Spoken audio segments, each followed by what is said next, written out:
Hello everyone. आज इस video के अंदर जो टॉपिक मैं आपको स्टार्ट करवाने वाली हूँ that is final accounts of companies part 1। Final accounts of companies के इस टॉपिक के अंदर हम पढ़ेंगे कि एक कंपनी को कौन कौन से अकाउंट्स मेंटेन करने की रिक्वायरमेंट होती हैं। देखो, बिज़नेस ऑर्गेनाइजेशन की बहुत सारी फॉर्म्स होती हैं, जैसे हमने पढ़ा ही है, सोल प्रोप्राइटरशिप है, पार्टनरशिप फॉर्म्स हैं, कंपनीज आती हैं। तो हर एक सिचुएशन में हर एक बिजनेसमैन ये जानना चाहता है कि उसको कितना प्रॉफिट कितना लॉस हुआ, इसकी फ़िनांशियल पोजीशन कैसी है। ऐसा नहीं है कि ये अपने जो अकाउंट्स या अपनी स्टेटमेंट उस टाइम प्रिपेयर करेंगे जब बिज़नेस को सेल किया जा रहा है। रादर ये टाइम के साथ साथ ये फाइंड आउट करना चाहती है एक पर्टिकुलर ड्यूरेशन के बाद कि हम कहाँ स्टैंड कर रहे हैं। क्योंकि इससे क्या होगा, अगर उनको लगता है कि कहीं पर कोई कमियां हैं और कहीं पर इम्प्रूवमेंट की रिक्वायरमेंट है तो वो टाइमली एक्शन ले सकते हैं। तो इसीलिए हर एक बिजनेसमैन को अपने अकाउंट्स को मेंटेन करना होता है। तो ऐसे ही कंपनीज़ के लिए भी अपने अकाउंट्स को मेंटेन करना मैंडेटरी होता है। सोल प्रोप्राइटरशिप में हमने पढ़ा है कि उन्हें trading account, profit and loss account and balance sheet बनानी होती हैं। ऐसे ही पार्टनरशिप फर्म के केस में भी जो है अलग अलग अकाउंट्स बनते हैं, लाइक P&L अप्रोप्रिएशन बनाते हैं, देन कैपिटल या करंट अकाउंट्स बनते हैं, देन इसके अलावा जो बैलेंस शीट होती है उसको बनाया जाता है। तो ऐसे ही कंपनी के केस में भी कुछ अकाउंट्स बनाने की रिक्वायरमेंट होती हैं और ये अकाउंट्स बनाने के लिए प्रॉपर फॉर्मेट दिए गए हैं। तो उन फॉर्मेट के अकॉर्डिंगली ही अकाउंट्स को मेंटेन करना ज़रूरी होता है। तो कंपनीज़ के लिए प्रॉपर फॉर्मेट दिए गए हैं और इन फॉर्मेट को फॉलो करते हुए ही कंपनी अपने अकाउंट्स को मेंटेन करती हैं। तो कंपनी के लिए जो फॉर्मेट दिए गए हैं वो कंपनीज़ एक्ट 2013 में दिए हुए हैं। तो एक कंपनी के लिए क्या ज़रूरी होता है, कौन कौन से अकाउंट्स को मेंटेन करना रिक्वायरमेंट होता है, तो वो हम आगे डिस्कस आउट करेंगे। सबसे पहले हम मीनिंग समझते हैं कि फ़िनांशियल स्टेटमेंट का मतलब क्या होता है। Financial statement are written record that convey the business activities and the financial performance of a company। तो फिनेंशियल स्टेटमेंट क्या होती हैं, जो बिजनेस की एक्टिविटी का प्रॉपर रिकॉर्ड जिसके अंदर मेंटेन किया जाता है, उन रिकॉर्ड को कन्वे किया जाता है और कंपनी की फाइनेंशियल परफॉर्मेंस किस तरह की है। Financial statement are often audited by government agencies, accountant firms. तो ये सब इसका ऑडिट कर सकते हैं ताकि क्या क्लैरिटी हो जाए कि जो भी अकाउंट्स मेंटेन किए गए हैं उनकी टू एंश्योर एक्यूरेसी, कि प्रॉपर एक्यूरेसी के साथ उनको बनाया गया है। एंड फॉर टैक्सेशन पर्पस के लिए फिनांसिंग, अगर कोई पर्सन फिनांस देना चाहता है, इन्वेस्टमेंट करना चाहता है, तो वो लोग अकाउंट्स में इंटरेस्टेड होते हैं, तो उनकी ऑडिटिंग जो होती है उनको करवाया जाता है। तो दैट मीन्स बहुत इंपॉर्टेंट होता है फिनेंशियल स्टेटमेंट को मेंटेन करना, उनको अलग अलग पार्टीज़ को कन्वे करना, उनके बारे में इंफॉर्मेशन प्रोवाइड करना। तो अब हम बात करते हैं कि जो फिनेंशियल स्टेटमेंट्स होती हैं तो उनको कैसे, कौन कौन सी स्टेटमेंट को मेंटेन करना मैंडेटरी होता है। Section 2 sub section 40 of companies act 2013। तो ये हमें बताता है कि जो फिनेंशियल स्टेटमेंट है वो कंपनीज़ की उसमें कौन कौन सी ऐसी स्टेटमेंट है जिनको इंक्लूड किया जाता है। तो सबसे पहला फिनेंशियल स्टेटमेंट कंपनी की जो है उसमें क्या क्या इंक्लूड करेंगे, a balance sheet as at end of the financial year. तो फिनेंशियल ईयर के एंड में बैलेंस शीट को प्रिपेयर किया जाता है। इसके अलावा profit and loss account and profit and loss statement हम इसको कहते हैं, statement of profit and loss अगर कंपनी का केस है। तो इसके अंदर अगर हम प्रॉफिट ऑर्गेनाइजेशन की बात करें तो वहाँ पर तो statement of profit and loss maintain की जाती हैं। अगर हम NPOs की बात करें तो उनको income and expenditure account prepare करना होता है for the financial year. Next आता है कैश फ्लो स्टेटमेंट, ये भी फिनेंशियल ईयर के लिए बनाई जाती हैं। इसके बाद a statement of change in equity. Equity का मतलब कि जो इक्विटी शेयर कैपिटल है, प्रेफरेंस शेयर कैपिटल है, रिजर्व वगैरह है, तो इनमें क्या क्या चेंजेस आ रहे हैं, तो उनसे रिलेटेड भी एक स्टेटमेंट को बनाया जा सकता है। बट कंडीशन क्या है, इफ़ एप्लीकेबल, अगर बनाना मैंडेटरी है तो उसको बनाया जा सकता है। और लास्ट में एनी एक्सप्लेनेटरी नोट्स आते हैं जिसके अंदर जो जो चीज़ें हम दिखा रहे हैं ऊपर, जो हमने बैलेंस शीट के अंदर दिखाया है, अलग अलग आइटम्स को हमने स्टेटमेंट ऑफ P&L में दिखाया है। तो उसमें क्या होता है कि उसके अंदर जो वैल्यूज़ हैं तो उनको हमने कैसे कंप्यूट किया है, पर्टिकुलर हेडिंग के अंदर क्या क्या चीज़ें ऐड हुई हैं, तो उन सबको प्रॉपरली एक्सप्लेन्ड होती हैं वो, और वो एक्सप्लेनेटरी नोट्स में उनको एक्सप्लेन किया जाता है। अच्छा, इसमें से जो 1 पर्सन कंपनी है या जो स्मॉल कंपनीज होती हैं या जो डोमेट कंपनीज होती हैं, तो उनको कैश फ्लो स्टेटमेंट बनाना उनके लिए एग्जम्प्टेड है, उनको कैश फ्लो स्टेटमेंट बनाने की रिक्वायरमेंट नहीं होती हैं। तो स्टेटमेंट को बनाना, जब एक कंपनी की स्टेटमेंट बनाई जाती हैं तो इसमें क्या रिक्वायरमेंट होती हैं कि अगर स्टेटमेंट को बनाया जा रहा है तो वो कंपनी की ट्रू एंड फेयर पिक्चर को प्रेजेंट करेगी और वो अकाउंटिंग स्टैंडर्ड को कंप्लाई करेगी, उनके अकॉर्डिंगली उनको मेंटेन किया जाता है। स्टेटमेंट को शेड्यूल 3 के अकॉर्डिंग हम बनाते हैं और शेड्यूल 3 के अंदर कुछ फॉर्मेट गिवन है, लाइक बैलेंस शीट को बनाने का जो फॉर्मेट है that is under part 1 and statement of P&L को बनाने का जो फॉर्मेट है that is given under part 2। तो उन्हीं फॉर्मेट को फॉलो करते हुए ही एक कंपनी अपने जो स्टेटमेंट्स हैं उनको प्रिपेयर करती हैं। तो आइए सबसे पहले हम बात करते हैं schedule 3 for preparing balance sheet part 1। पहले क्या होता था कि कंपनीज भी अपनी जो बैलेंस शीट है वो हॉरिजॉन्टल फॉर्म में बनाती थी, लाइक एक तरफ लाइबिलिटीज़ को शो किया जाता था, एक तरफ एसेट होती थी। लेकिन अब ये फॉर्मेट बदल चुका है। For the companies they have to maintain their balance sheet by vertical format में बनाते हैं।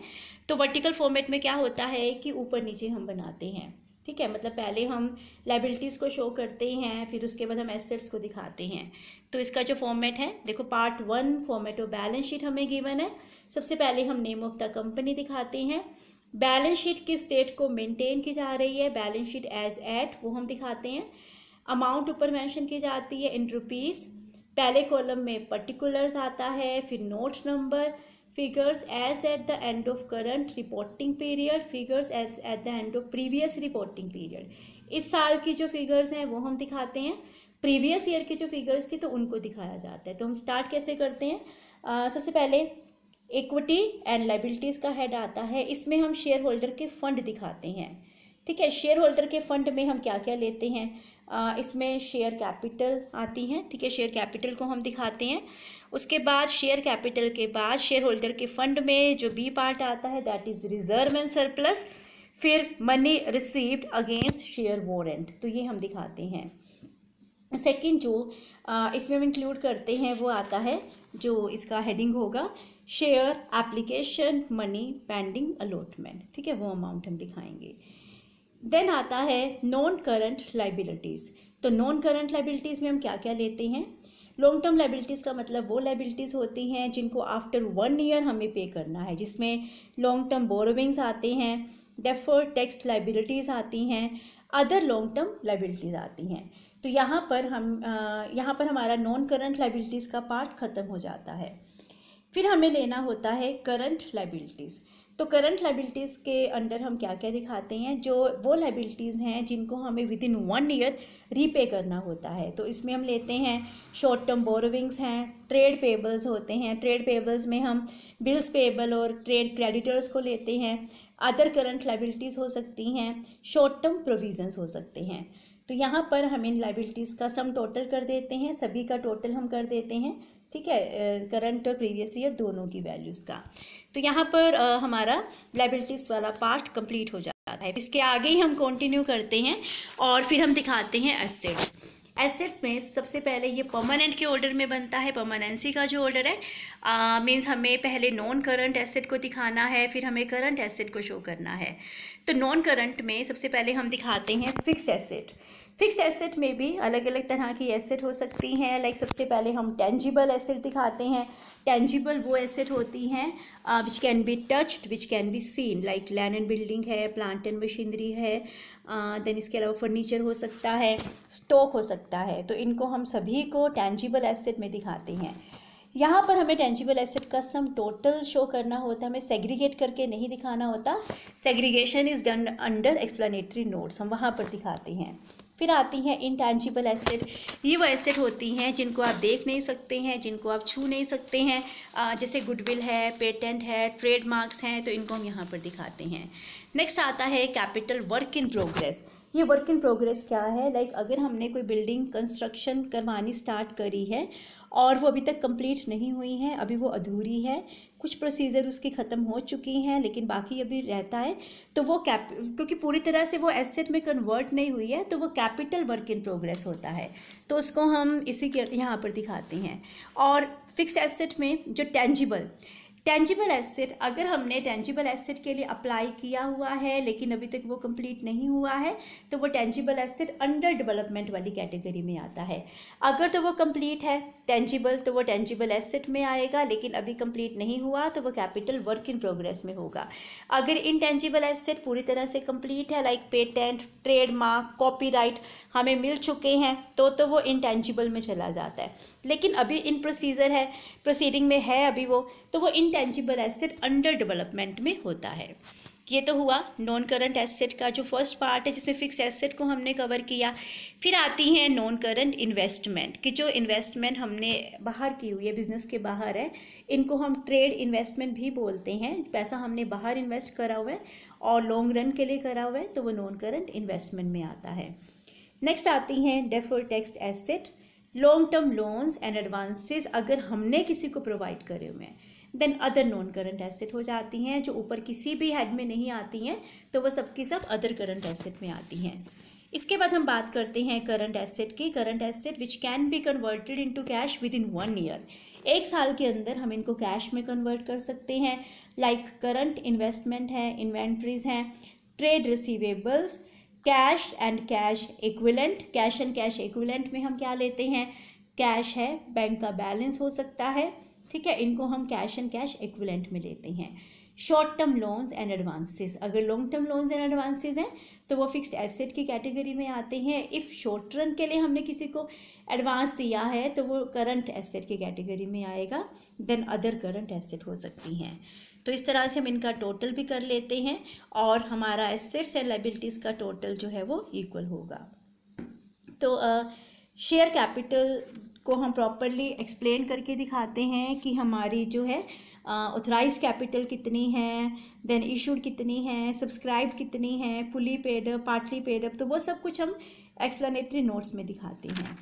ओके, देन इसके अलावा जो रिजर्व एंड सरप्लस है, जो हमने सेकंड वाले पार्ट में किया था इक्विटीज़ एंड लायबिलिटीज़ में, तो उसमें सारे रिज़र्व को हम इंक्लूड करते हैं। जैसे यहाँ पर कैपिटल रिज़र्व हो सकता है हमारा, देन इसके अलावा जो सिक्योरिटी प्रीमियम रिज़र्व होते हैं, डिबेंचर रिडम्पशन रिज़र्व हो सकते हैं, रिवैल्यूएशन रिज़र्व हो सकते हैं, तो ये सब रिज़र्व एंड सरप्लस में आते हैं।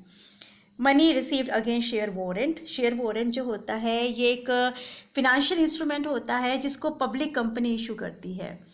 और इससे क्या होता है कि एक होल्डर को एक राइट मिल जाता है कि वो स्पेसिफाइड अमाउंट पर, वो लेटर डेट पर कंपनी के शेयर को परचेज कर सकता है। तो उसके अगेंस्ट जो भी अमाउंट हमें मिली होती है तो वो money received against share warrant हो जाता है। Then share application money pending allotment में क्या है, अगर एप्लीकेशन मनी जो है हमने एप्लीकेशन मनी तो आ चुकी है लेकिन अलॉटमेंट जो है वो बाद में, बैलेंस शीट के बाद अगर वो बन रही है, तो ये जो एप्लीकेशन मनी है ये पेंडिंग अलॉटमेंट में हम दिखाते हैं और ये जो अमाउंट है वो रिफंडेबल नहीं होती है। देन नॉन करंट लायबिलिटीज़ में हमने बात करी अभी लॉन्ग टर्म बोरोविंग्स की, जिसमें हम बॉन्ड, डिबेंचर, टर्म लोन्स ले सकते हैं जो हमने बैंक्स या अदर पार्टी से लिए हैं। नेक्स्ट आता है deferred tax liabilities. Deferred tax liabilities किस केस में अराइज होती हैं, अगर हमारी जो अकाउंटिंग इनकम है, ठीक है, हम एक तो अकाउंटिंग इनकम कंप्यूट करते हैं, एक हमारी टैक्सेबल इनकम होती है जो टैक्सेशन के रूल्स रेगुलेशंस के अकॉर्डिंग हम कंप्यूट करते हैं। अगर हमारी अकाउंटिंग इनकम टैक्सेबल इनकम से ज़्यादा है, ठीक है, तो हम दोनों इनकम्स के ऊपर टैक्स कंप्यूट करते हैं और जितना ज़्यादा वो टैक्स होगा that is known as deferred tax liabilities. और इसका ऑपोजिट क्या होता है, अगर हमारी जो है वो टैक्सेबल इनकम ज़्यादा है और अकाउंटिंग इनकम कम है, तो जो हमारा टैक्सेशन का डिफरेंस होगा वो डेफर्ड टैक्स एसेट में चला जाता है, ठीक है। इसके अलावा अदर लॉन्ग टर्म लायबिलिटीज़ हो सकती हैं, ठीक है, और भी लायबिलिटीज़ हम ले सकते हैं जिसमें ट्रेड पेबल्स हो सकते हैं अगर वो 12 मंथ से ज़्यादा के लिए हैं। फिर लॉन्ग टर्म प्रोविजंस आते हैं, ठीक है, जैसे प्रोविज़न फॉर एम्प्लॉयज़ बेनिफिट हो सकते हैं, ये सब हम इसके अंदर इंक्लूड करते हैं। और करंट लाइबिलिटीज़ में अगर हम शॉर्ट टर्म बोरोविंग्स की बात करें तो ये बोरोविंग्स बैंक से हो सकती हैं या अदर पार्टी से हो सकती हैं, ये पब्लिक के डिपॉजिट हो सकते हैं, अदर लोन्स एंड एडवांसेस हो सकते हैं। ट्रेड पेबल्स में हम क्रेडिटर्स बिल्स पेबल लेते हैं अगर उनकी पेमेंट हमें विद इन 12 मंथ करनी है। अदर करंट लाइबिलिटीज़ में हम लाइक लॉन्ग टर्म डेट अगर वो करंट ईयर में ही मैच्योर हो जाएंगे, लाइक अगर उनको 12 महीने के अंदर ही हमने मैच्योर करना है तो वो करंट लाइबिलिटीज़ में आते हैं। Interest accrued but due on borrowings, interest accrued but not due on borrowing, तो ये भी सब हमारे कहाँ पर चले जाते हैं, इनको भी हम अदर करंट लाइबिलिटीज़ में लेते हैं। देन शॉर्ट टर्म प्रोविजंस की हम बात करते हैं। शॉर्ट टर्म प्रोविज़न में जैसे प्रोविज़न फॉर टैक्सेशन हो सकता है, प्रपोज डिविडेंड हो सकता है, प्रोविज़न फॉर डाउटफुल डेट्स हो सकता है, तो ये सब जो होते हैं वो शॉर्ट टर्म प्रोविजंस में आते हैं।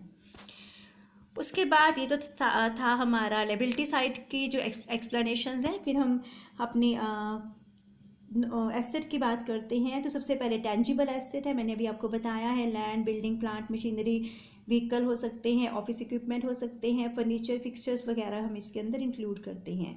इंटेंजिबल में गुडविल है, brands, trademark, computer software, masthead and publishing titles हो सकते हैं, माइनिंग राइट्स हैं, recipes, formulas, model, design, licence, franchise वगैरह, कॉपीराइट हैं, पेटेंट्स हैं, इंटेलेक्चुअल प्रॉपर्टी राइट है, सर्विसेज एंड ऑपरेटिंग राइट हो सकते हैं, तो ये सब इंटेंजिबल एसेट में आते हैं।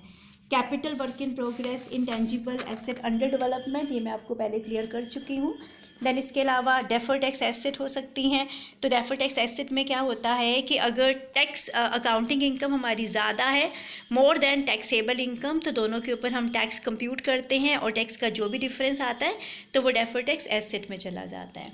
Then long term loans and advances हो सकते हैं, जिसमें कैपिटल एडवांसेस आते हैं, सिक्योरिटी डिपॉजिट हो सकती हैं। Then other non current asset में हम लेते हैं like long term trade receivable हो सकते हैं जो 1 ईयर के बाद हमने पे करने हैं, ठीक है।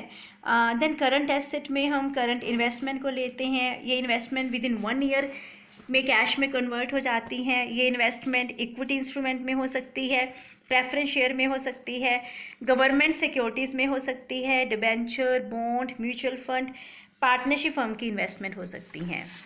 इन्वेंट्रीज़ में हम raw material, semi finish goods in सबको हम इंक्लूड करते हैं। स्टोर, स्पेयर्स, ये सब भी इसी में आते हैं।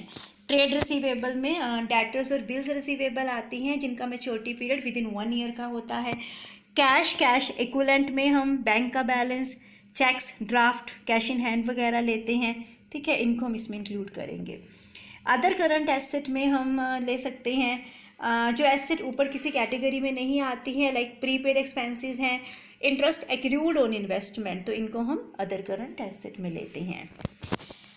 अब हम बात करते हैं कंटीजेंट लायबिलिटीज़ के। कंटीजेंट लायबिलिटीज़ कौन सी लायबिलिटी होती हैं जो फ़िलहाल हमारी लायबिलिटी नहीं है, एट प्रेजेंट वो लायबिलिटी नहीं है, लेकिन फ्यूचर में कोई ऐसी इवेंट हो जाती हैं कि वो एक्चुअल लायबिलिटी में कन्वर्ट हो जाती हैं। तो कंटीजेंट लायबिलिटीज़ को भी हम 2 पार्ट में सेग्रीगेट कर सकते हैं। पहला तो कॉन्टीजेंट लायबिलिटीज़ होती हैं, फिर कमिटमेंट्स आते हैं। तो जो कॉन्टीजेंट लायबिलिटीज़ हैं ये वो लायबिलिटी हैं जो फ्यूचर में हो सकती हैं, ठीक है। इनको हम नोट्स टू अकाउंट्स में दिखाते हैं, जैसे claim against the company but not acknowledge as debt, ठीक है। कोई क्लेम है कंपनी के अगेंस्ट लेकिन अभी वो डेट में कन्वर्ट नहीं हुआ है। Guarantee given by the company हो सकती है, अगर वो गारंटी फेल हो जाती है, वो पर्सन उस गारंटी को फुलफ़िल नहीं करता है तो कंपनी को पे करना पड़ेगा। तो ये जो होता है वो कॉन्टीजेंट लायबिलिटीज़ में आता है। सेकंड कमिटमेंट्स होते हैं। कमिटमेंट क्या होते हैं? ये एक तरह का एग्रीमेंट है जो फ्यूचर में हमें कंप्लीट करना ही पड़ेगा कुछ सर्टेन सर्कमस्टांसिस में। लाइक अगर हमारा कोई कॉन्ट्रैक्ट हुआ है, ठीक है, अगर हमारा कोई कॉन्ट्रैक्ट हुआ है तो उसको हमें कंप्लीट करना पड़ेगा। शेयर या उसके ऊपर अगर कोई अनकॉल्ड लायबिलिटी है तो वो भी हमें पे करनी पड़ेगी। देन इसके अलावा जैसे डिविडेंड का एरियर है, क्यूमुलेटिव प्रेफरेंस शेयर के केस में अगर डिविडेंड का कोई एरियर हमारा रहता है तो वो भी हमें रीपे करना पड़ेगा। देन प्रपोज डिविडेंड है जो डायरेक्टर ने डिक्लेयर किया है, सीडीटी इंक्लूड करके, कॉर्पोरेट डिविडेंड टैक्स होता है तो इसको इंक्लूड करके तो वो भी हमें पे करना होता है। तो ये कमिटमेंट्स की कैटेगरी में आते हैं। ये तो था बैलेंस शीट। अब हम बात करते हैं form of statement of P and L. Statement of P and L, profit and loss, ये भी शेड्यूल 3 के अकॉर्डिंग बनाई जाती हैं, लेकिन ये पार्ट 2 के अकॉर्डिंग बनती हैं। तो पहले हम पी एंड एल अकाउंट बनाते थे जिसमें एक तरफ सारे एक्सपेंसेस को दिखाया जाता था और दूसरी तरफ सारी इनकम्स को दिखाती थे, लेकिन यहाँ पर हम बात कर रहे हैं form of statement of P and L. ठीक है, ये भी वर्टिकल फॉर्म में बनता है।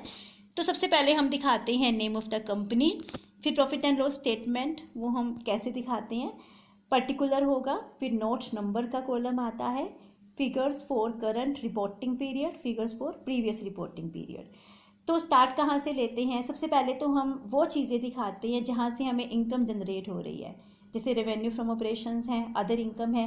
रेवेन्यू फ्रॉम ऑपरेशन को हम सेल भी बोलते हैं, सेल भी इसके अंदर इंक्लूड होगा, अदर इनकम, इन दोनों को ऐड करके हमारे पास टोटल रेवेन्यू आ जाता है। ये तो हमारे पास टोटल इनकमिंग है जहाँ से पैसा आ रहा है, इसमें से ही हम सारे एक्सपेंसेस को डिडक्ट करेंगे और सारे एक्सपेंसेस को डिडक्ट करके हम प्रॉफिट एंड लॉस कंप्यूट कर सकते हैं। तो एक्सपेंसेस में पहले जो कॉलम नंबर 4 में बताया है, इसमें वो एक्सपेंसेस आते हैं जो हमने पे करना है, like cost of material consumed है। कॉस्ट ऑफ मटेरियल कंज्यूम्ड हम कंप्यूट कैसे करते हैं? रॉ मटेरियल का ओपनिंग बैलेंस प्लस जितना हमने परचेज किया है और माइनस क्लोजिंग स्टॉक आ जाता है। इसके बाद purchase of stock in trade होगा। स्टॉक इन ट्रेड जो हमने बनी बनाई गुड्स को खरीदी हैं तो उसको हम दिखाते हैं। Change in inventory, change in inventory कैसे कंप्यूट करते हैं? ये फिनिश गुड्स की होती है, वर्क इन प्रोग्रेस और स्टॉक इन ट्रेड का होता है। तो ये क्लोजिंग माइनस ओपनिंग से हम कंप्यूट कर सकते हैं। क्लोजिंग स्टॉक में से ओपनिंग को माइनस करेंगे तो चेंज इन इन्वेंट्री आ जाती हैं। एम्प्लॉयज़ बेनिफिट एक्सपेंसेस जो हमने एम्प्लॉयज़ को पे करना है, लाइक सैलरी, वेजेस, तो वो सब हो सकता है। फाइनेंस कॉस्ट क्या होती है? अगर हमने बाहर से मनी बोरो किया है तो उसके ऊपर हमने इंटरेस्ट पे करना है तो वो फाइनेंस कॉस्ट में जाता है। Depreciation, amortisation expenses, depreciation gradual decrease in the value of tangible asset, कि जो टेंजिबल एसेट है धीरे धीरे उनकी वैल्यू कम होती जाती है, वो डेप्रिशिएट होती जाती है, तो वो डेप्रिसिएशन में आता है। अमोर्टाइजेशन जो हम इनटेंजिबल एसेट को धीरे धीरे राइट ऑफ करते रहते हैं तो उसे हम अमोर्टाइजेशन बोलते हैं। देन अदर एक्सपेंसेस हो सकते हैं। फिर हम एक्सपेंसेस का टोटल कर देते हैं यहाँ पर। अब आपको क्या करना है, जो हमने अभी रेवेन्यू का टोटल किया था उसमें एक्सपेंसेस के टोटल को माइनस कर देंगे, कॉलम 3 में से 4th को डिडक्ट करेंगे तो हमारे पास प्रॉफिट आ जाता है before exceptional and extra ordinary item. ठीक है, ये प्रॉफिट हमारे पास होगा।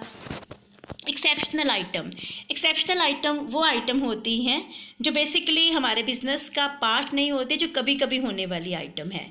ठीक है, तो उनको भी हम डिडक्ट कर देते हैं। तो उसके बाद हमारे पास profit before extraordinary item आ जाता है। फिर हमें एक्स्ट्रा ऑर्डिनरी आइटम का ट्रीटमेंट करना होता है। फिर हमारे पास प्रॉफिट बिफोर टैक्स आएगा और इसमें से हमें टैक्सेस को डिडक्ट करना होगा।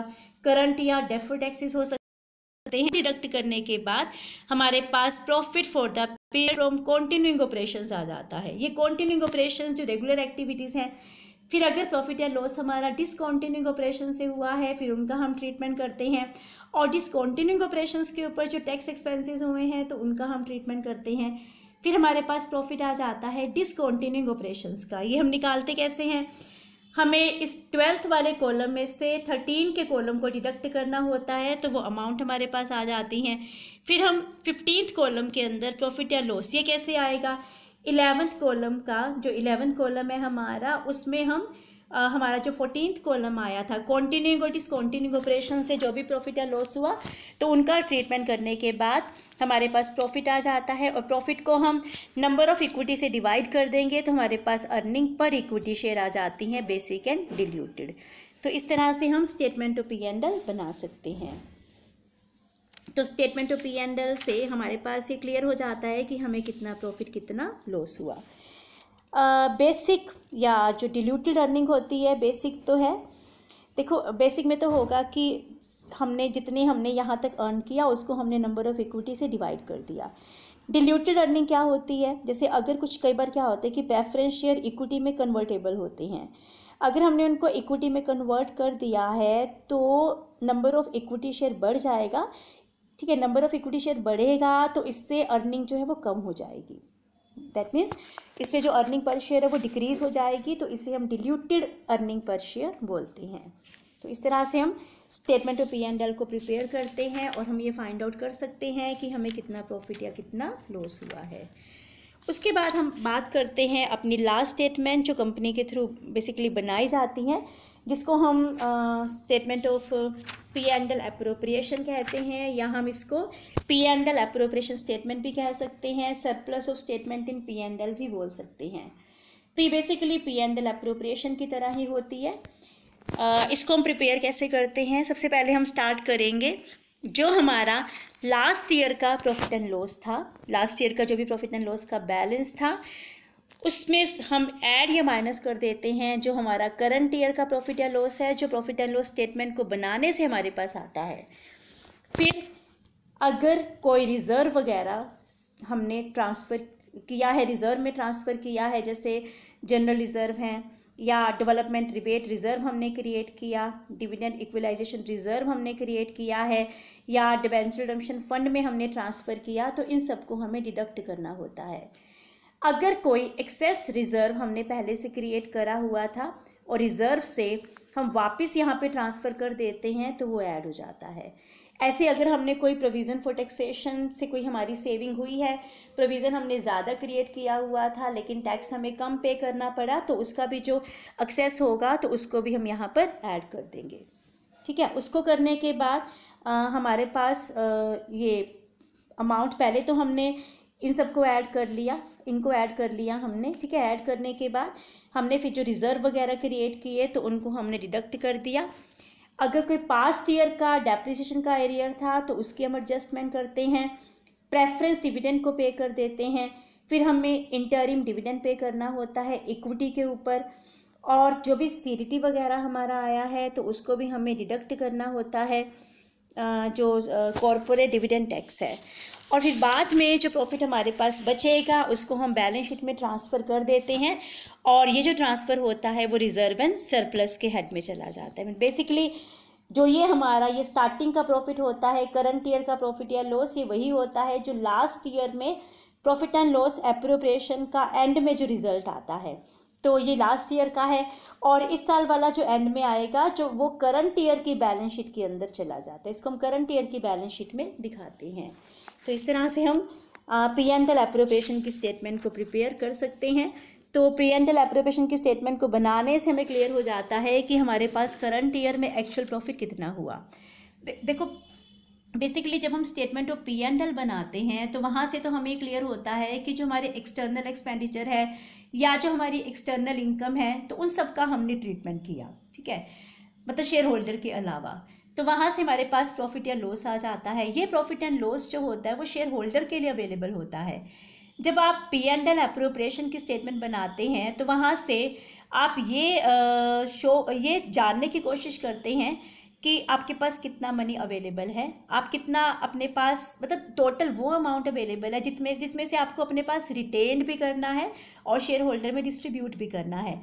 जो रिटेन्ड वाला पार्ट होता है बेसिकली वो रिज़र्व होते हैं कि आप जनरल रिज़र्व क्रिएट करते हो, जो नॉर्मल जो हमारे लॉसेस हो सकते हैं तो उनके लिए हम क्रिएट करते हैं। फिर कुछ पर्टिकुलर पर्पस के लिए रिज़र्व क्रिएट किए जा सकते हैं, लाइक डिविडेंड इक्वलाइजेशन रिज़र्व हो सकते हैं, डिबेंचर रिडम्पशन फंड हो सकते हैं, देन डेवलपमेंट रिबेट रिज़र्व वगैरह हो सकते हैं, तो उनके लिए हम क्रिएट करते हैं। फिर हम प्रेफरेंस डिविडेंड को पे कर देते हैं। फिर लास्ट में जो अमाउंट हमारे पास अवेलेबल होती है that is for the equity share holder. तो हम इक्विटी शेयर होल्डर के लिए जो अमाउंट है हम उनको पे कर देते हैं, उनका जो डिविडेंड वगैरह है वो उनको पे कर दिया जाता है। डिविडेंड इंटरिम हो सकता है तो वो डिविडेंड हम पे करते हैं। और सीडीटी कॉर्पोरेट डिविडेंड टैक्स, ये डिविडेंड के ऊपर ही पे किया जाता है, प्रेफरेंस इक्विटी वगैरह। क्योंकि पहले क्या होता था कि शेयर होल्डर को जब कंपनी डिविडेंड पे करती थी तो वो उनके लिए इनकम होती थी और उस इनकम के ऊपर उनको टैक्स खुद ही पे करना होता था। लेकिन अब कंपनी क्या करती है, ये टैक्स को एट सोर्स ही डिडक्ट कर दिया जाता है। सीडीटी जो होता है कॉर्पोरेट डिविडेंड टैक्स, ये कंपनी खुद ही पे करती है गवर्नमेंट को, और शेयर होल्डर को अपनी इनकम के ऊपर टैक्स पे करने की रिक्वायरमेंट नहीं होती है। तो इस तरह से सीडीटी को भी हम डिडक्ट करते हैं, और बाद में जो मनी हमारे पास अवेलेबल होता है उसको हम बैलेंस शीट में रिजर्व एंड सरप्लस के हेड में ट्रांसफ़र कर देते हैं। तो इस तरह से इस वीडियो के अंदर मैंने आपको समझाया कि एक जो कंपनी है वो किस तरह से अपनी बैलेंस शीट को प्रिपेयर करती हैं, statement of P and L कैसे बनाया जाता है, और statement of P and L appropriation किस तरह से बनाई जाती हैं। आई होप आपको ये टॉपिक समझ में आया होगा। Thanks for watching the video.